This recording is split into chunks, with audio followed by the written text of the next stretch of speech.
صفحة 85. أعوذ بالله من الشيطان الرجيم. بسم الله الرحمن الرحيم. والذين ينفقون أموالهم رئاء الناس ولا يؤمنون بالله ولا باليوم الآخر. بسم الله الرحمن الرحيم. رب اشرح لي صدري ويسر لي أمري واحلل عقدة من لساني يفقه قولي. اللهم صل وسلم وبارك على سيدنا ومولانا محمد وعلى آله وأصحابه الطيبين الطاهرين، وبعد. في الصفحة اللي معنا النهاردة رقم 85 من سورة النساء، يقول الله: والذين ينفقون أموالهم. الآية طبعا والذين معطوفة على ما قبلها اللي هي آخر آية في الصفحة اللي فاتت، اللي هي الذين يبخلون ويأمرون الناس بالبخل ويكتمون ما آتاهم الله من فضله وأعتدنا للكافرين عذابا مهينا. ده اللي هو وصف المختال الفخور. وصف بالظبط المختال الفخور، والذين يبخلون ويأمرون الناس بالبخل اه. ويكتمون ما آتاهم الله من فضل. الآية اللي معانا النهاردة معطوفة بقى على كل ما سبق. والذين ينفقون، ودول كمان برضو والعياذ بالله أعتدنا لهم عذابا مهينا، وهم في نفس المستوى يعني. وطبعا هنا في فارق، ان التاني بخل وما طلعش، يعني اللي في الآية اللي فاتت امم. آخر آية 84، في آخر آية في صفحة 84، هو بخل وما طلعش وكتم ما آتاه الله من فضله، صح. وربنا بيقول أعتدنا لهم عذابا مهينا. وبيقول اللي طلع بقى، اللي في الصفحة اللي معانا النهاردة، والذين ينفقون. التاني ما طلعش بس ده طلع. تاني ده لا بخل ده دوت قال ما أنفق. طلعش، ده أنفق، بس أنفق رئاء الناس، يعني أنفق علشان الناس. كلمة الرئاء من الرياء، والرياء من الرؤية، إنك تحب الناس تشوف أنت بتعمل إيه منظرة أو يعني. بالظبط. فربنا سبحانه بيقول ده بقى زيه زي اللي ما طلعش بالظبط.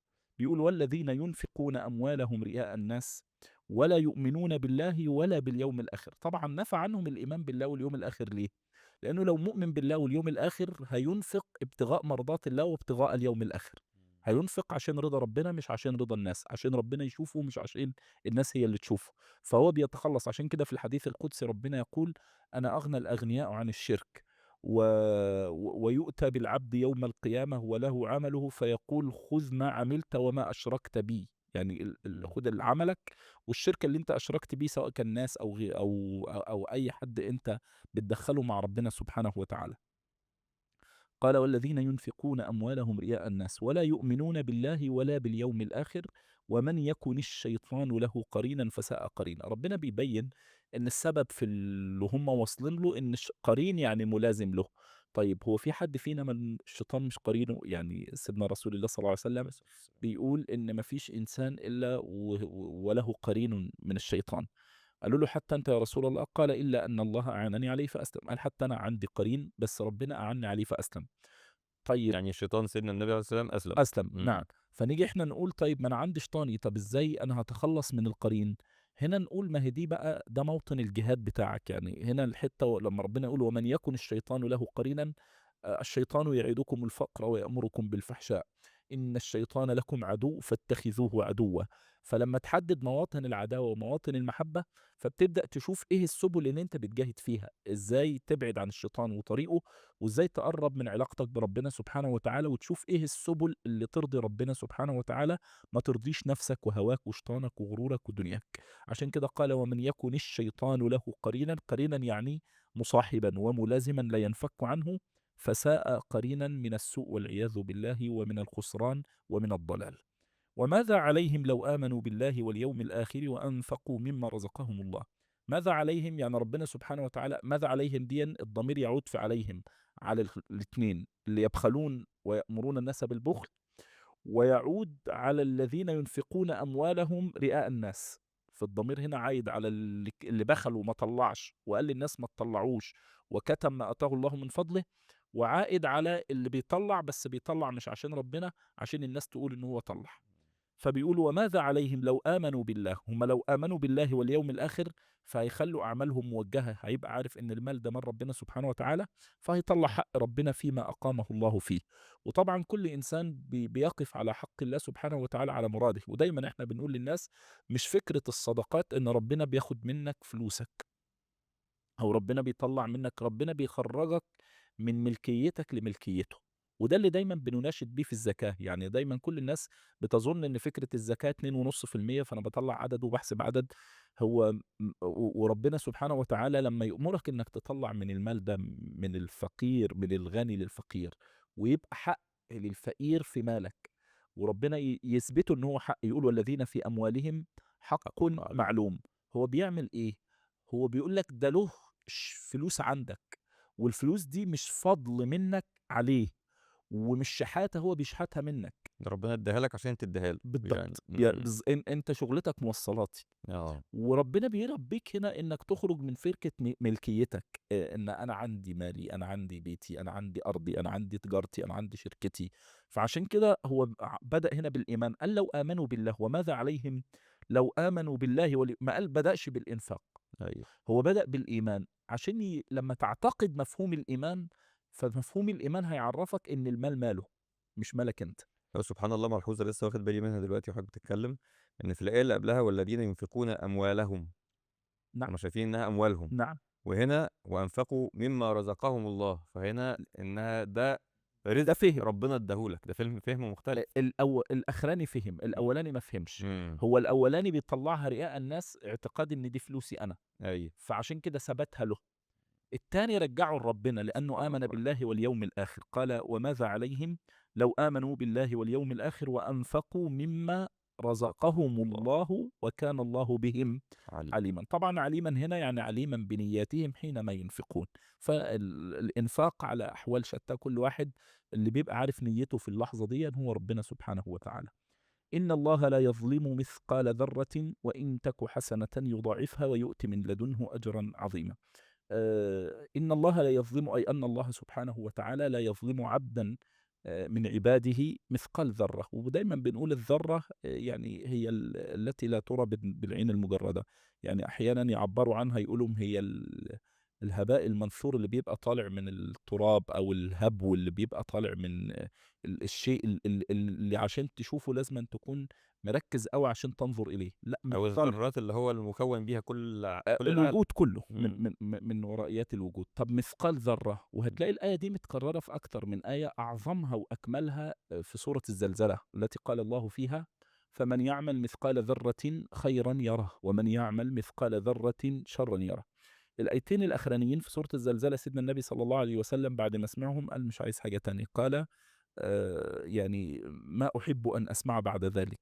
يعني أنا إيه اللي أحب بعد ما ربنا بيقول فمن يعمل مثقال ذرة خيرا يره ومن يعمل مثقال ذرة شرا يره. يعني أقل القليل من الخير هتلاقيه عند ربنا سبحانه وتعالى، وأقل القليل من الشر هتلاقيه عند ربنا سبحانه وتعالى.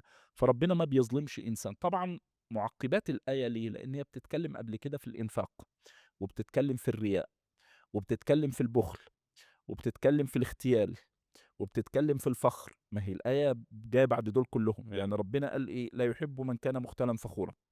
وبعدين قال مختالا فخورا الذين يبخلون يأمرون الناس بالبخل. وبعدين قال والذين ينفقون أموالهم رئاء الناس. فكل المراحل دي فيها حاجات أنا أقدر أعبر عنها يعني أنا ما أقدرش أعرف أنت بتعمل العمل ده رياء ولا مش رياء. ايوه. أنا ما أعرفش أقدر تقول العلم اللي عندك ده أنت بتعمله عشان الناس تقول أنت إنك عالم، واللي بيعمل صدقة بيعمل. أنا ما أقدرش أحكم على الناس لأن الرياء موضوع قلبي ومن أمراض القلوب. والاغتيال والفخر في أمراض قلوب وأمراض ظواهر. يعني أحيانا الاغتيال ظاهر، لكن الفخر أو التفاخر واحد بيتكلم عن علمه، واحد بيتكلم عن عمله. فأنا ما أقدرش أقول هو بيتكلم بناء على عجب وفخر من جواه، ولا بيتكلم من باب إنه بيتحدث بنعمة الله، أو بيتكلم من باب إنه بيعرّف الناس إن تُبدوا الصدقات فنعما هي. و ف ف فهنا هنا الحتّة دي يعني من أصعب المناطق في علاقتنا بربنا سبحانه وتعالى. تلاقي واحد يقول لك طب ما ربنا قال إن تُبدوا الصدقات فنعما هي، فواحد بيُبديها، فقال وإن يبديها تخفوها يعني يظهرها يعني. يظهرها للناس، زي. والتاني قال وإن تخفوها وتؤتوها الفقراء يك خيرًا لكم. فهنا ربنا قال ده صح وده صح. طب أنا أعرف إن هون فيهم على أي مرحلة من الإيمان، أو على أي مرحلة من التقوى، أو على أي مرحلة من الصدق. فربنا سبحانه وتعالى قال إيه؟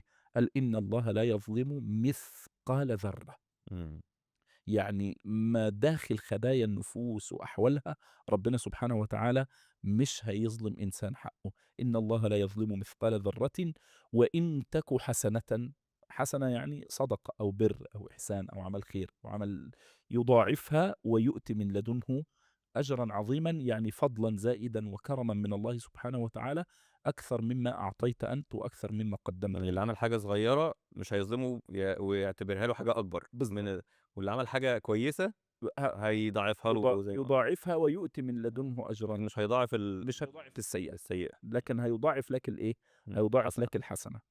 فكيف إذا جئنا من كل أمة بشهيد وجئنا بك على هؤلاء شهيدا. هذه من أعظم آي القرآن العظيم. وفيها حديث صحيح سيدنا عبد الله بن مسعود، سيدنا النبي صلى الله عليه وسلم بيقول له: اقرأ علي القرآن. قال له: أقرأ عليك وعليك أنزل؟ قال له: ده نزل عليك، أنا أقرأ. قال له: اقرأ فإني أحب أن أسمعه من غيري. قال: فقرأت عليه من سورة النساء، ثم وقفت عند قوله تعالى: فكيف إذا جئنا من كل أمة بشهيد وجئنا بك على هؤلاء شهيدا. سيدنا ابن مسعود قال: فقال: حسبك، يعني وتوقف. قال: فالتفت فإذا عيناه تذرفان، يعني أنا سيدنا النبي صلى الله عليه وسلم بالدمع، لأن الحقيقة هي بتبين منزلة سيدنا رسول الله، وفي نفس الوقت بتبين الحمل والثقل الذي يحمله صلى الله عليه وسلم عن الأمم. لأن بتبين فكيف إذا جئنا من كل أمة بشيء. طبعا أحاديث كتير المقام يطول في شرحها، اللي هي أحاديث الشفاعة، إن الناس بتستشفع يوم القيامة بالأنبياء والمرسلين. سيدنا النبي يقول: فأول ما يذهبون إلى آدم، وبعدين يترددوا من نبي إلى نبي ومن رسول إلى رسول، وكل نبي وكل رسول يقول كلمة واحدة: إن ربي غضب اليوم غضبا لم يغضب مثله قط، وأنا أستحي أن أشفع لكم عند ربي، لا يهمني اليوم إلا نفسي. لحد ما يوصلوا لسيدنا عيسى. سيدنا عيسى ده آخر نبي قبل سيدنا محمد، يقول لهم نفس الكلام، يقول لهم: لكني أدلكم على النجاة، وفي رواية: أدلكم على التجارة الرابحة والنجاة، اذهبوا إلى محمد بن عبد الله. صلى الله عليه وسلم. سيدنا يقول: فتأتي الخلائق إلي. ومفهوم الخلائق هنا مش المسلمين لوحدهم، يعني اللي بيستشفع بالأنبياء والمرسلين مش المسلمين كل لوحدهم، البشر. ده كل البشرية. بيستشفعوا بمين؟ بيستشفعوا بالرسل اللي هم أصحاب الرسالات، أصحاب المكانة وأصحاب الجاه وأصحاب الفضل التعليمي في الدين في الدنيا. فكل نبي يتخلص من هذا المشهد بهذه الصورة. سيدنا النبي يقف يقول: فتأتي الخلائق إلي فيقولون: اشفع لنا عند ربك، فأقف وأقول: أنا لها أنا لها. الحديث يطول شرحه، لكن الحقيقة الموطن فين؟ أنت متخيل أن كل نبي يجي بأمته، وبعدين ربنا يقول له: بلغت قومك؟ يقول له: آه يا رب. يقول له: من يشهد؟ يقول له: محمد وأمته. موسى يقول له: محمد وأمته. عيسى يقول له: محمد وأمته. نوح يقول له: محمد وأمته. هود يقول له: محمد وأمته. لوط يقول له: محمد وأمته. ليه؟ لأن محمد وأمته هم الذين آمنوا بكل هؤلاء الأنبياء، وهم الذين آمنوا بكل هذه الكتب، وهم الذين آمنوا بكل هؤلاء الرسل، وعظموهم وأكرموهم، وقالوا: لا نفرق بين أحد من رسله، وقالوا: سمعنا وأطعنا. فاحنا عندنا ده علم يقين قاله لنا سيدنا النبي، وقرأناه في القرآن العظيم، فبقى مصدق عندنا أن موسى بلغ، وأن عيسى بلغ، وأن نوح بلغ. فتستشهد الأمم يوم القيامة بسيدنا محمد وبأمته. طيب، وجئنا بك على هؤلاء شهيدا. خلاص، كل نبي بلغت يقول له: أبو محمد وأمته، يشهد عليهم سيدنا النبي. يجي على سيدنا النبي، ربنا ما يطلبش شهيد على سيدنا النبي، يقول له: بلغت؟ يقول له: نعم يا رب. خلاص، وجئنا بك أي تكفي شهادتك عندنا يا محمد. وجئنا بك على هؤلاء، أي على هؤلاء المنتسبين من أمتك، شهيدا عليهم. فهنا تقف عند باب الأدب والعظمة والكمال والجمال التي منحها الله لسيدنا ومولانا رسول الله صلى الله عليه وآله وسلم. فكيف إذا جئنا من كل أمة بشهيد من أمتك وجئنا بك على هؤلاء من الأنبياء والمرسلين وعلى أمتك شهيدا على الجميع. وجئنا بك على هؤلاء شهيدا. يومئذ يود الذين كفروا وعصوا الرسول لو تسوى بهم الأرض ولا يكتمون الله حديثا. أي يومئذ يود الذين كفروا من المشركين ومن الذين جحدوا رسالة الله ورسالة سيدنا محمد صلى الله عليه وسلم وعصوا الرسول. مختلف فيه، هل العصوا الرسول هنا اللي هو سيدنا محمد صلى الله عليه وسلم، وهذا جائز وشاهد على الموقف، ويجوز أن تكونوا عصوا الرسول عامة، كل من كفر وعصوا نبي من أنبياء الله كسيدنا نوح وسيدنا موسى وسيدنا عيسى، أي من عصى أو كفر بالنبي أو الرسول. لو تسوى بهم الأرض يبقى هم ليس لهم وجود، ويبقوا زيهم زي التراب، ولا يكتمون الله حديثا، أي ولا ينكرون تعاليم الله، ولا ينكرون هدي الله، ولا ينكرون رسالة الله. لكن المشهد يوم القيامة هذا رأي ولا يكتمون الله حديثا، اللي هو يعني يا ريتنا ما قدرناش نتكلم أو يبقى نعبر زي التراب ما في ما. بالظبط، وما كناش كذبنا الأنبياء والرسل ولم نستمع لأقوالهم ولأوامرهم ولنواهيهم. اه. ورأي آخر قال: ولا يكتمون الله حديثا، يريدون أن يتواروا بأعمالهم أن تسوى بهم الأرض ولا تنطق جوارحهم عليهم إمم. بما قدموا وبما فعلوا من مساوئ في الدنيا. يود الذين كفروا وعصوا الرسول لو تسوى بهم الأرض ولا يكتمون الله حديثا. ثم انتقلت الآيات إلى محور آخر من محاور الفقه الإسلامي في قوله تعالى: يا أيها الذين آمنوا لا تقربوا الصلاة وأنتم سكارى. قلنا من قبل في آيات الخمر إنما يعني أنها أخذت تدرج تشريعي. يسألونك عن الخمر والميسر قل فيهما إثم كبير ومنافع، وده كانت مرحلة. المرحلة الثانية اللي معانا النهاردة اللي هي: يا أيها الذين آمنوا لا تقربوا الصلاة وأنتم سكارى. سبب نزولها إن بعض صحابة سيدنا رسول الله قبل تحريم الخمر كان ربما يشرب الخمر ويروح يصلي في المدينة، فبدأ يلخبط في القراءة. فبدأ مثلا: قل يا أيها الكافرون، بدل ما يقول لا أعبد ما تعبدون يقول أعبد ما تعبدون. وبدل ما يقول ولا أنتم عابدون ما أعبد يقول وأنتم عابدون ما أعبد. فهنا بدأ يحصل، فأزعج ده بعض صحابة سيدنا رسول الله من اللي ما كانوش بيشربوا الخمر، واتضايقوا وراحوا اشتكوا لسيدنا النبي صلى الله عليه وسلم. فبدأ ربنا ياخد الحكم المرحلة الثانية في قضية الخمر، فقال لا تقربوا الصلاة وأنتم سكارى. طيب الصلاة 5 فرائض بتبدأ من الفجر، من الفجر بتنتهي بالعشاء. علشان أنا أشرب وأسكر أو علشان أصلي وأنا مش سكران محتاج أمتنع عن الخمر قبلها بعدة ساعات. فبقوا طول اليوم ما عندهمش فرصة، لأن الوقت بين الفجر والظهر مش هيلحق يشرب والسكر يزول عنه. الظهر هيجي، ولو شرب بين الظهر والعصر مش هيلحق يشرب والسكر يزول عنه، العصر هيجي. فبقى الوقت الوحيد المتاح ليهم ان هم ممكن يشربوا بعد فيه العشا. من بعد العشاء لحد الفجر، لان الليل بياخد فيه فترة الليل كله. ودي كانت المرحلة الثانية، فنهاهم ربنا سبحانه وتعالى ان هم يقربوا الصلاة وانتم سكارى. وبعد كده نزلت الآية النهائية اللي هو أن يبين الله لنا في الخمر بيانا شافيا، حينما قال: إنما الخمر والميسر والأنصاب والأزلام رجس من عمل الشيطان فاجتنبوه لعلكم تفلحون. فأريقت الخمر في طرقات الإيه؟ في طرقات المدينة. يا أيها الذين آمنوا لا تقربوا الصلاة وأنتم سكارى حتى تعلموا ما تقولون. بترد بقى على اللي إيه، إمم. لأن هم ما كانوش بيركزوا في اللي هم بيقولوه، مش أيوه. عارفين يظبطوا الآيات بتاعتهم علشان يحصل لازم خلط. يبقوا واعيين وهُم بيقرأوا واعيين القرآن. وهم بيصلوا.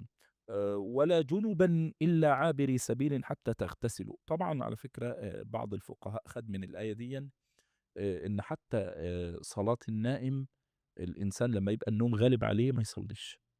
يعني لو في غلبة نوم عليك ومش لو مركز، نعسان يعني. لو نعسان ومش مركز فيقول لك نام وقوم أدي الفرض اللي عليك، إمم. أو خش اتوضى واغتسل.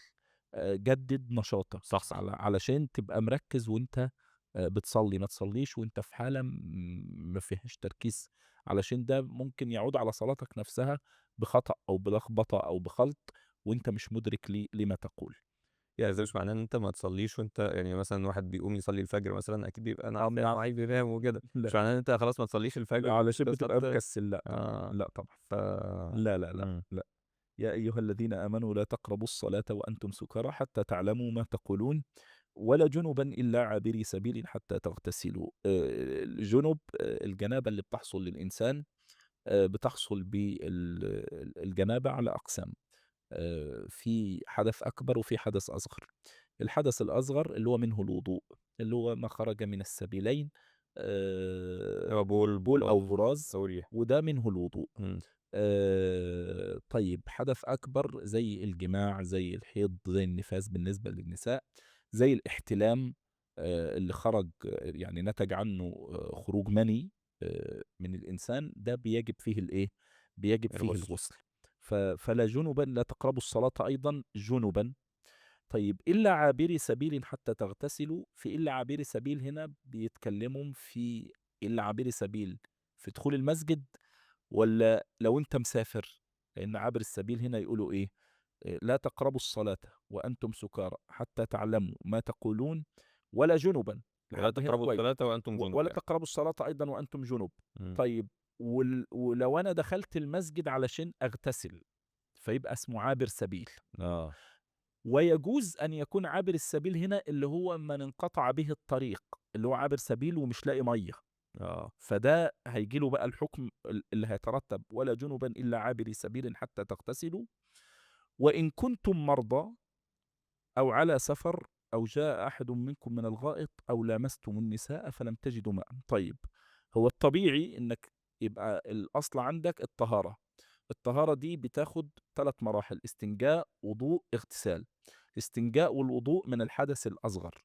الاغتسال اللي هو إنك يعني اغتسال كامل، تعميم جميع البدن بالماء، ده من الحدث الأكبر. الحدث الأكبر اللي هو الاحتلام أو الجماع أو الحيض أو النفاس عند النساء. طيب أنا ما عنديش الفرصة إن أنا أغتسل، فبتقوم ناقل لذوي الأعذار اللي هو مرضى أو على سفر. على سفر هنا شالت الفكرة بتاعة عابري سبيل إنه ممكن يبقى المسافر. مسافر، إمم. فردّت عليها. فعلى سفر يبقى مسافر أو مريض أو السؤال يعني لو واحد مسافر مش لازم يغتسل لو مش لاقي من مَيّة. الجماع أو لا، كده؟ لأ، ما أنا باقول إمم. لحضرتك لو مش لاقي مَيّة. لو مش لاقي مَيّة، لو مش لاقي مَيّة هتنتقل، هو لازم إنك تغتسل. أيوه. مسافر أو غير مسافر في أي مكان، انتهى عندك مرحلة، طبعًا على تفصيل إمم. فقهي لإن زمان السفر ده بيبقى مثلًا ما فيش مَيّة أو ما فيش مش أحيانًا عارف. كتير إن ما كانش طبعًا يعني حتى بعض الروايات بتقول إن يعني الآية دي نزلت أصلًا في سفر لصحابة سيدنا رسول الله صلى الله عليه وسلم، وبعضهم أصابته جنابة، آه. وبعدين مش لاقيين مَيّة وعايزين يأدّوا الصلاة، فراحوا لسيدنا النبي صلى الله عليه وسلم، فأنزل الله هذه الآية. وطبعًا في رأي تاني بيتكلم في مسألة التيمم، لمّا واحد صحابي كانت راسه شُجّت رأسه يعني متعوّر، وبرضه كان الجو برد وعايز يصلّي، فناس قالوا له اتيمم وناس قالوا له لازم تغتسل. فاغتسل فاشتدت به الحمى وهو عنده يعني راسه متعوّرة ومات. وراحوا لسيدنا النبي قالوا له ده، فالنبي قال: "قتلوه قاتلهم الله." يعني إنه أفتوا بحكم غلط. آه. فقالوا هنا نزل التيمم. فهنا فمسألة السفر هنا، هو أنت طبعًا ملزم بالطهارة في كل الأوقات، لكن أنت وطبعًا على خلاف، طب هل المؤمن ينجس والّا لا ينجس؟ يعني هل المؤمن الطهارة هنا لازمة لأداء الفرائض؟ أيوه. طيب لو أنا مش هأدّي الفريضة، يعني وده طبعًا أخدوا منّه حُكم إن الحائض ممكن تخُش المسجد، والنفساء ممكن تخُش المسجد، والجُنُب ممكن يخُش المسجد. وقالوا إن في من صحابة سيدنا رسول الله صلى الله عليه وسلم، سيدنا أبو هريرة كان ماشي في الطريق وبعدين كان جُنُب، فشاف سيدنا النبي من بعيد يقول فانخنست منه، اتدريت منه، عشان سيدنا النبي ما يسلّمش عليَّ وأنا جُنُب. أيوه. اتكسف من سيدنا النبي، وبعدين سيدنا النبي شافه، بس هو ما عرفش إن النبي شافه، راح اغتسل ورجع. سيدنا النبي بيقول له: "أين كنت يا أبا هريرة؟" قال: "كنت في البيت يا رسول الله." قال: "فلم انخنست مني في الطريق؟" إمم. قال له: "ليه لمّا شُفتني اتدريت؟" قال له: "كنت جنبًا يا رسول الله." قال: المؤمن لا ينجُس." إمم. المؤمن لا ينجُس، إنما هي لازم من لوازم الطهارة ومن لوازم إن الإنسان لو هيمسك مصحف هيصلي فرض، هيقرأ آية، يعني الإنسان ينبغي أن يكون على طهارة دائمة. لكن بعد كده أخدنا بقى من الأحكام الفقهية إن الحائض ممكن تخُش المسجد، ممكن تتعلّم، ممكن تحضر قراءة قرآن، ممكن تخُش درس علم، بس تتحفّظ بما لا يؤذي المسجد، يعني تكون لابسة حفاظ أيوه. بما لا يؤذي المسجد بهذا الدم. ففيها خلاف فقهي يطول طبعًا ما أيوه. بين الفقهاء. فنرجع بقى للتيمم ولا جنب إلا حتى تغتسلوا وإن كنتم مرضى أو على سفر أو جاء أحد منكم من الغائط. الغائط اللي هو البراز يعني. أو لامستم النساء فجاء إمم. أحد منكم من الغائط، يعني خرج منه براز. أو لامستم النساء. طبعًا لامستم النساء المقصود بها هنا برضه على خلاف فقهي ما بين الفقهاء، هل الملامسة هنا المقصود بها الجماع والّا السلام؟ يعني مجرد ألمس واحدة أو أسلِّم عليها أو إيدي تيجي على جسم زوجتي أو الكلام ده، فهل هذا يوجب الوضوء؟ إمم. زوجتي أو أي واحدة يعني، هو المفروض أي واحدة أو أي واحدة يعني أجنبية يعني مش. الأجنبية في نهي، لأن إمم. إحنا أصلًا منهيين في الشرع الشريف إن إمم. إحنا نصافح المرأة الأجنبية.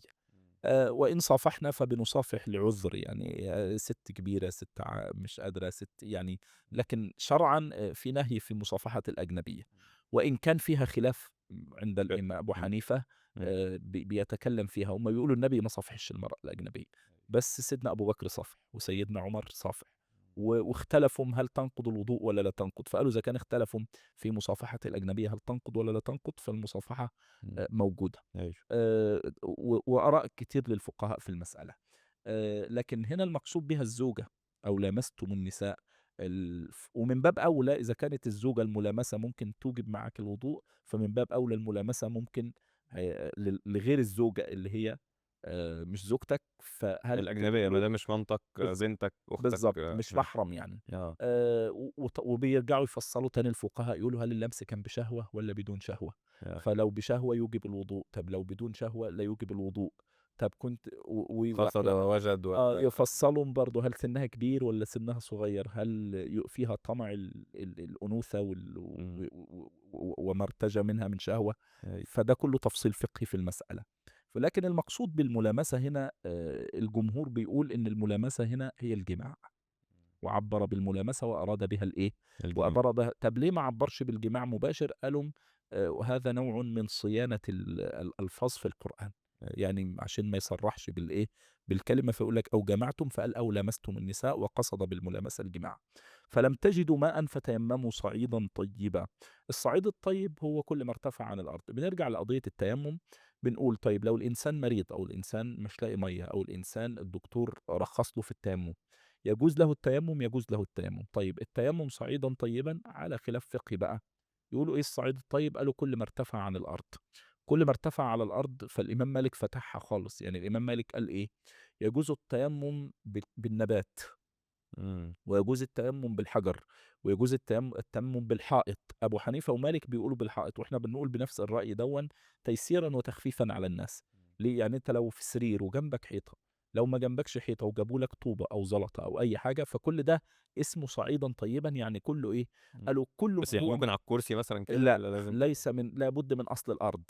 آه. يعني يكون من أصل الأرض، يعني الحيطة من أصل الأرض، لإن هي طوب ورمل وأسمنت آه. وما أعرفش إيه. الزلط من أصل الأرض، ال الخ ال الخ الخرسانة بتاعة الأرض اللي أنت عليها أيوه. من السيراميك من أصل الأرض، الرخام من أصل الأرض، إمم. لإن ده من الجبال وده من أصل الأرض. كل ما هو من أصل الأرض التيمم. التيمم ببساطة خالص باليد اليمين بتحط يدك اليمين كده على الحجر، وبعد يدك اليمين تحط يدك اليسار على الحجر. لو الحجر قدامك ده لو حجر صغير تحط اليمين وبعدين تحط اليسار. طيب لو الحجر حائط او سيراميك بتقوم حاطط ايديك الاتنين كده، وبعدين تقوم ماسح على وشك كده. إمم. دي الضربة الأولى. إمم. الضربة التانية بتقوم حاطط ايدك كده، وبعدين تجيب بإيدك الشمال ايدك اليمين كده، وبإيدك اليمين ايدك الشمال كده. أيوه. خلص التيمم. إمم. فهو التيمم ضربتين اتنين، ضربة للوجه وضربة لليدين. والضربة مش خبط لكن مجرد الايه، لمسة يعني. الملامسة، انك تلمس الايه، الحيطة او او الطوبة او الزلطة او اي حاجة. وده من تيسير ربنا سبحانه. وطبعا الحقيقة صعيدًا طيبًا بمعنى إن هو مش حاجة نِكسة يعني أو لا ايوه صعيدا طيبا. صعيدا كل ما صعد عن الارض. طيبا يكون ايه، طاهر لم تصبه نجاسة من نجاسات الارض. إمم. فتيمموا صعيدا طيبا فامسحوا بوجوهكم وايديكم. ادي الضربتين اللي احنا قلناهم، ضربه للوجه وضربه للايه، لليدين. إمم. تبدا باليسرى تمسح اليمنى، وباليمنى تمسح الايه، يسرى. اليسرى. وإن الله كان عفوا غفورا، أي إن الله كان عفوا عما لا تقدرون عليه، غفورا فيما تجاوزتم في حقه سبحانه وتعالى. ألم تر إلى الذين أوتوا نصيبا من الكتاب يشترون الضلالة ويريدون أن تضلوا السبيل. انتقل الحوار للحديث عن اليهود الذين أوتوا نصيبا من الكتاب، والمقصود بالكتاب هنا هو التوراة أو الإنجيل. أوتوا نصيبًا من الكتاب يعني يعني عرفوا عندهم بعضه جزء يعني. إمم. من العلم. أوتوا، ومعنى أوتوا نصيبا من الكتاب يعني عندهم معلومات، عندهم معرفة ببعض إمم. البينات والدلائل والمعالم أيوه. التي في التوراة أو في الإنجيل. يشترون الضلالة. طيب هم اشتروا الضلالة، اشتروا الضلالة باعوا الهداية. بس ما اكتفوش باشتراء الضلالة. يعني هم ضلوا إمم. ويريدون أن يضلوا، ويريدون أن تضلوا السبيل. فهو ما عايزين كنتم كمان بالضبط، تضلوا. يعني هو ما اكتفاش إن هو انحرف. هو عنده جزء من العلم والمعرفة، فجزء العلم والمعرفة رفع عنه الجهل. فما دام هو رفع عنه الجهل يبقى هيحاسب. أيوه. طيب ما دام هيحاسب بالعلم اللي عنده، هو خلاص باع الآخرة واشترى الدنيا. فاشترى الضلالة فباع الهداية. فلم يكتفي بأنه اشترى الضلالة وباع الهداية، بل أراد أن ينحرف بالمسلمين عن هدايتهم في منهج النبي صلى الله عليه وسلم، ويريدون أن تضلوا السبيل. السبيل هنا هو إيه؟ هو طريق نبينا صلى الله عليه وسلم ورسالته التي أرسله الله بها. والله أعلى وأعلم بمراده، والحمد لله رب الحمد العالمين. لله رب العالمين.